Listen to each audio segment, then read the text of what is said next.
this is Vivica Williams, and you're watching Head to Head. NATO has been assisting Ukraine with trust funds since 2014. These include for cybersecurity, military medicine, and now demining.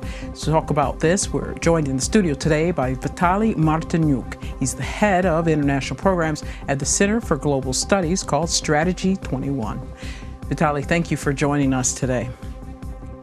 Hello. So I know that NATO has quite a few trust funds that they've been using to help Ukraine in specific spheres. So, for example, with cybersecurity, Romania headed this program, this task force, to help Ukraine increase and improve its cybersecurity. Now, some time ago, I think 2 years ago, there was the trust fund that came up about demining, but at that time, no country had taken a lead on it. And you're saying that that has changed. Yeah, several years ago, if I am not mistaken, it was 2016, the Slovak Republic decided to be a leading nation to head this trust fund on demining. And after that, it took also a long time to come to practical level of implementation of this trust fund. So on the 13th of December last year, the agreement between Ukraine and NATO was signed to implement all ideas and projects within this trust fund. So we can say that this trust fund was officially launched. And now this trust fund is expecting for some support, financial support, some money to be operational. With the Slovak Republic as a leading nation, this trust fund should assist Ukraine in demining actions. But there was one obstacle. According to my personal assessment, the obstacle was the absence of Ukrainian national law on demining actions. So this is still a case that there is no law on demining, or was Ukraine able? And this was one of the things you're saying that held back from this trust fund being able to be really put into place. Yeah. Now this trust fund is operational, but before. As for me, NATO was waiting for adoption of this law. After 2 or 3 years of debates in the parliament and between parliament, different ministries in the government, after discussions, many discussions, after several attempts to adopt this law on demining actions, this law was adopted at the end of 2018. And this was this is actually a major issue because Ukraine, the eastern Ukraine, the Donbas area, where the war is going on, is considered one of, or if not the most mined area, one of the most mined areas in the world. And they're predicting it will take more than 10 years to clear all of these mines. So it's unfortunate that it's taken such a long time to get the legislation. But seeing that it's finally been passed through, tell us what the legislation then covers that NATO was waiting to hear. According to the law, the National Coordination Center for Demining Actions should be established. And this law allows this center to receive foreign assistance, financial assistance, and even support on the ground.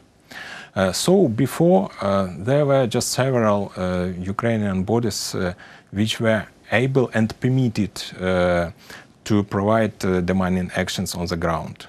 But now Ukraine can use foreign assistance and help, not just with financial resources, but with human resources, I mean deminers or technical equipment and so on. And now we have, we should have, but because this coordination center is not established yet. This center is responsible for coordination of all efforts. So this we see for from these NGOs, these other organizations that are assisting. Maybe we see from it's not just for NATO assistance, but every different type of organization that works with demining will be able to have a clearinghouse of sorts where they can work from. Yeah, NATO assistance including. Yes, you are right, because, for example, different foreign and international organizations were present on Donbas, for example, Hello Trust, British Hello Trust, or Danish Demining Group, or other institutions or programs of UN development program. But they were restricted in their functioning.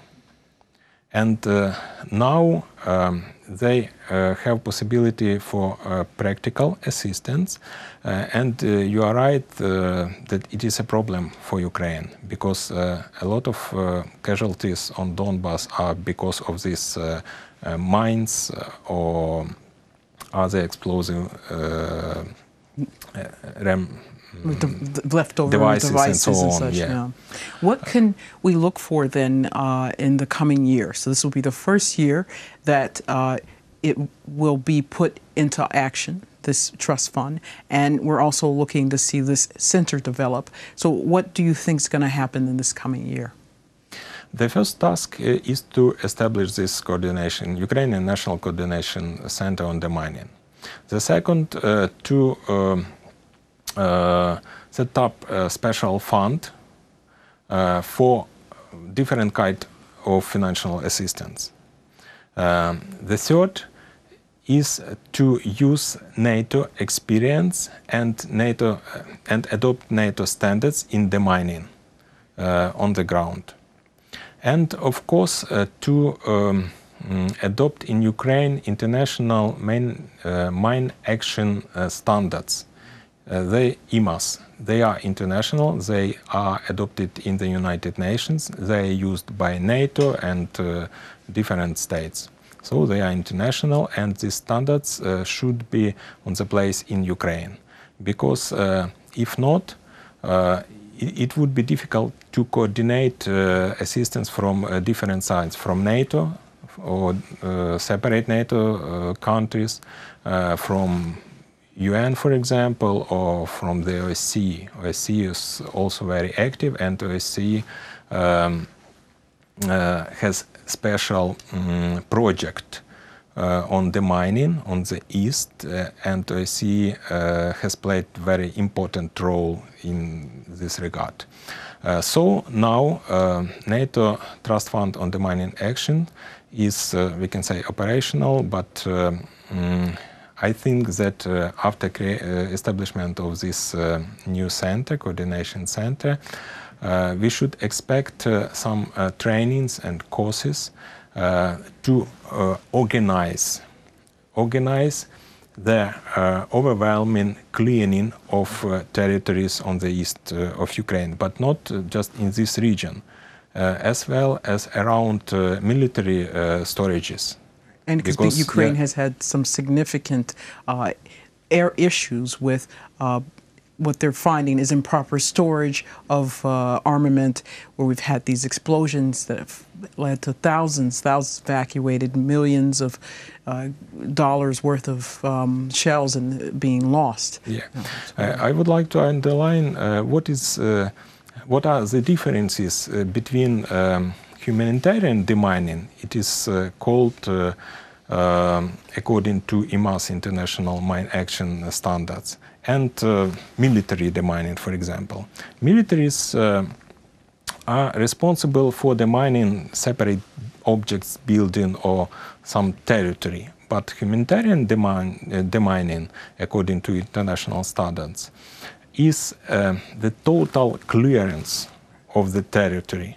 So after with special certificates that this territory or another territory, they are clear totally. Because this is a major issue with farming, with harvests, with just children going to school. Yeah, it's important for common people, for enterprises, for foreign investors, for example, because we know the economical situation on the east of Ukraine, and after the war, I believe that war will finish sooner or later, and I hope sooner. After that, Ukraine should attract foreign investors to this region, but if these territories are polluted with mines and explosives, it's necessary to provide overwhelming demining actions there with certificates to show potential investors that this or those territories are clear, and it's possible to provide some activities, business activities there.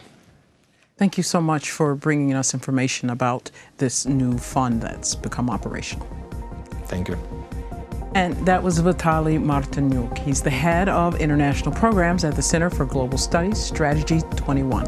Thank you for watching, and stay tuned for more.